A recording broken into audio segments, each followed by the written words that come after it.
सा में गहराई चाहिए तो 1 मिनट ध्यान से सुनिए। गहराई गले से नहीं, गहराई सांसों से आती है।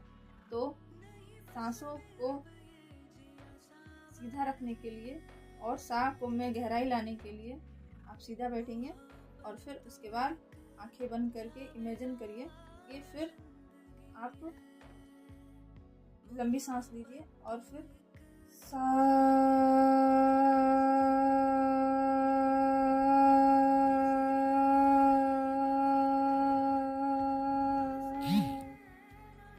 लंबी गहरी सांस और उसके बाद स्ट्रेट सा का रियाज करें। 5 से 7 मिनट करें और फिर 8-10 दिन में आपको फर्क नजर आ जाएगा। और ऐसे ही टिप्स एंड ट्रिक्स के लिए मुझे फॉलो करें और जो सीरियस है सिंगिंग के लिए वो रोज रियाज करें। धन्यवाद।